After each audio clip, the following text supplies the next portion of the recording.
Eckhart asked, so these two yahoos introduced on page 240 of High Society, can you believe it? Whoa! Are they based on actual people you met at a convention or just a couple of yahoos? Loosely based on two fans at a signing where I had become interested in what I call the fan voice. Some fans have it, and you particularly notice it when you're listening to it sitting at a table doing a sketch for somebody, and they're sort of cutting up on the other side of the table. What it is they're not, they think they're funny because they're imitating a comedy voice, like they're imitating Richard Pryor or George Carlin or Jerry Seinfeld or whoever it is in what they're saying, on the assumption that if they talk that way, in that tone, in that rhythm, it will make what they're saying funny. And it's like, no, that doesn't work. It just sounds like this weird affectation. And it was actually at a signing in California. I was down to the last two or three people. It was a very, very good, well-populated signing. But I was down to the last two or three people. And these two guys were both doing that on the other side of the table, talking in arch, ironic, humorous tones, but not saying anything funny. And I finally said, why are you doing that? Why are those aren't your natural voices? You don't actually talk like that. Why are you putting on that voice instead of just talking the way you talk? And the one guy said, because if I talk the way I usually talk, you'd just think I was a nerd. And it's like, I had to laugh a bit and go, no, you talking that way as if you're a comedian and you're saying this, punchline after punchline after devastating punchline, that makes you a nerd. If you just talk to me and say what you have to say and ask what you have to ask, you sound like a nice, normal adolescent. And it's definitely one of those things that I don't miss from the signings. It's people who come up and they're just badly socialized in that way. Way too much Monty Python or whatever it is, and they just think that okay, if you just talk that way, it makes everything that you say funny. And it's like, no, it doesn't.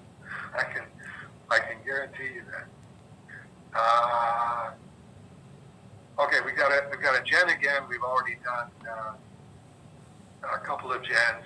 She says she could resubmit it in September. So let's do that, since we're almost coming up on 2.5 hours again. And thank you, Jen, for understanding on that. And John G. Cerebus feeds the world with a question mark. July 13th will be the 26th anniversary of the Live Aid concerts. And in London and Philadelphia, which raised a lot of money for African famine relief.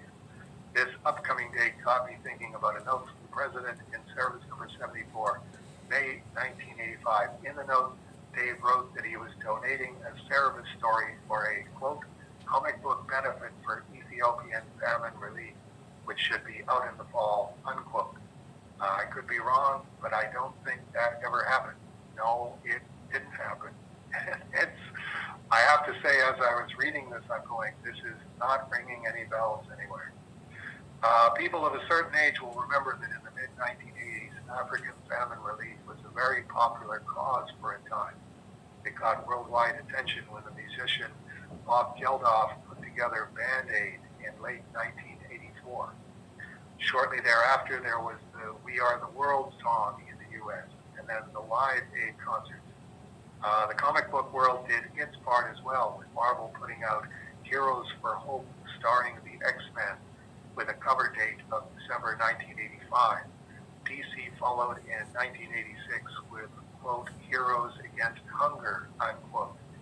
Even a company called Tiger Comics, which I don't remember existing at all, put out a benefit comic in 1987 called Phantasy Against Hunger, fantasy with a PH. There are literally dozens of writers and artists credited in these books, but no Dave Sim. That, quote, Fantasy Against Hunger, unquote, comic seemed more independent. It even had one page of Teenage Mutant Ninja Turtles, although not drawn by Eastman and Laird, but no Dave and no Cerebus. Does anyone know what happened here? Apparently, I'll start with, does anyone know what happened here? I would say from my side, it would have been, I was contacted by someone who said, are you willing to do a story for this? And I said, sure. Let me know, what the logistics are. And I can not only do a story, I can promote it in Cerebus and, see if we can pump up the orders through the distributors.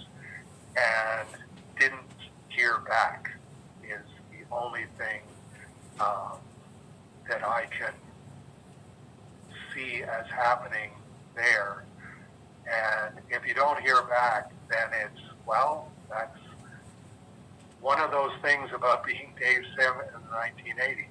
Hey, will you do this? And it's like, sure, I'll be glad to. And on a percentage basis, probably 1 out of every 4 where you say, yeah, sure, I'll be happy to. You never hear back from them again. And it's one of those, I'm not going to go digging through my correspondence files going, where is that? Where is that? I have to find out what's going on with that project. No, I did my part. I said, yeah, I'll be happy to do something for you. Let me know what everybody else is doing and, keep me up to date on this and I'll help you promote it in Cerebus. And then didn't hear back.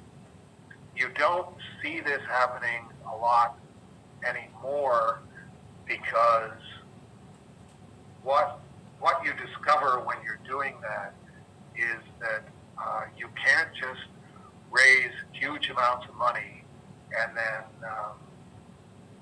give the huge amounts of money to Bangladesh or Ethiopia, because you have to give it to someone in the government, and 9 times out of 10, the person in the government or them and their friends aren't just going to divide it up. It's called a kleptocracy, and the world is full of them, and particularly places where people are starving tend to be governed by people like that, which is why I donate to World Vision in particular, because they're boots on the ground people. They will send their World Vision team in to dig a well in a village. When you pay them, you donate $700 and say, I would want a well for clean water for this community. That's where the money will go, and a very small percentage to administration. But they don't give the money to the government of the country that they're in. They make sure that they go to the location, and they make sure that they're digging a well, and they make sure that the well is functional and is as cost effective as a well can be, because a water well is actually a very expensive proposition to put together. It's one of those things where, particularly with all of the controversy in Canada about the residential schools, and certainly the boil water advisories on First Nations reserves in Canada, there are still way too many of them. A part of me wants to say, well, the government of Canada doesn't know what it's doing. It's all governments are the most incompetent and most expensive way to do anything. Why don't you just get World Vision to go to the Indian Reserve and dig a well and make sure that everybody has fresh water? You'll probably be able to dig 100 wells for whatever the government of Canada would end up charging to dig well. That's why the only thing you really want government doing is the military and things like that, where what things cost is just too astronomical to be considered otherwise. As Jason Kenney used to say when he was in Stephen Harper's cabinet, anything that's in the Yellow Pages, we don't do, because the free market and capitalists will be able to do it for a much better price and more effectively and more sensibly than the government could possibly do. We're just this giant cesspool of slush funds and borrowed money, massive billions of dollars sloshing around, and it's like that has a certain charm to it, but it's the worst possible way to accomplish something as necessary as clean water for First Nations people. I interrupted John G. there because he goes on to say, well, apparently Jim Starlin and Bernie Wrightson were the driving forces behind the benefit books from the Big Two. I'm not sure if Dave had a friendly relationship with them or not. Well, until issue 186 came out, I thought I had a friendly relationship with everybody, which is one of those things that you find out when you get canceled. It's no, all of those people that you thought of as friends and as people that you could just call on the phone and say, hey, let's do this for a good cause. No, I'm not singling out Jim Starlin or Bernie Wrightson here. It's when you get canceled, you get canceled. And that means you're toxic. You're the human equivalent of a third rail. Don't go anywhere near that guy, or you could find yourself incinerated and destroyed the way he has been. Dave has always been known to be generous with his time and aardvark to help friends and worthy causes. See the Anything Goes story, ARG, CVLDF, etc. Or did a Cerebus story benefiting famine relief come out in some form and I just missed it? Just wondering. Again, it's I don't kind of a black humor that I've got about these things, but that is one of the plus sides of being canceled and becoming a non-human being in the comic book field. You don't mention Dave Sim. You don't acknowledge that you ever knew Dave Sim. You certainly don't ever acknowledge that you ever had a high opinion of Dave Sim.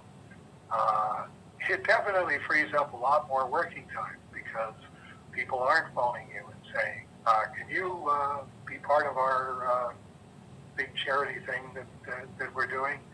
It's no, they know better than that. You don't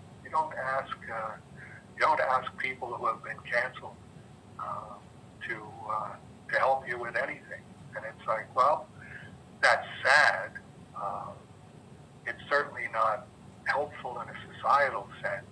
Yes, I was generous, and I still am generous, but it's just when you've been made to not exist, and when you've been made a non-human being, as has been the case for me in the comic book field, in Canada, in Ontario, in Kitchener, there's no coming back from that. It's definitely one of the things that somewhere up ahead we have to deal with as a society. How do we make canceling not quite as absolute as as it is proving to be. And unfortunately, the people who control our society, it's like there's no frame of reference for that. It's like, uncancel somebody? No, if we canceled somebody, it's because they don't deserve to be a human being. They don't deserve to be treated as a human being, and it looks good on them. This is one of the good works that we've accomplished, was coming as close as possible to completely destroying Dave Sim, as it was possible for us to do. Job well done. So that's one of those. No, John G. This one isn't ringing a bell.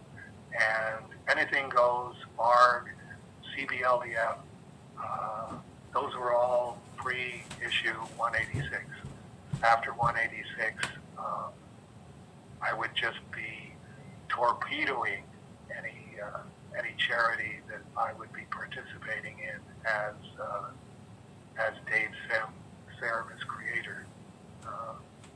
Even with the food bank Oahu region here in town, it's like, yes, I send them, I'm trying to send them 20% of every check instead of 10%.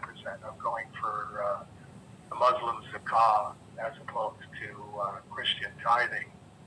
And, it's feed the poor. I take that as a very serious responsibility. But what would ever happen if they found out where this money was coming from? That it was coming from somebody's work who has been canceled and is considered unspeakable and a non-human being in all possible Canadian frames of reference. It's why I don't have any contact with them. It's like, here's the check in an envelope. There's no letter. No, I appreciate the invitation to come and tour your facilities, and thanks for the form letter thanking me for my contribution. Please don't just ever Google search the name and find out that oh no, we've been taking money from this non-person. Right. So I think that brings us to the end, Matt.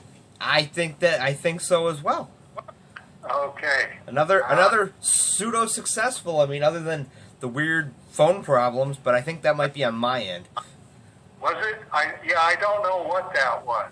It's definitely whenever it happens, it's got that and it's like, do they just have like one universal code that says, okay, somebody screwed up, or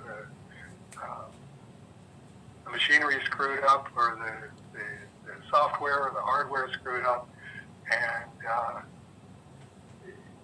we don't have a recording for that. It's just hang up and reboot the system. Pretty much. Okay.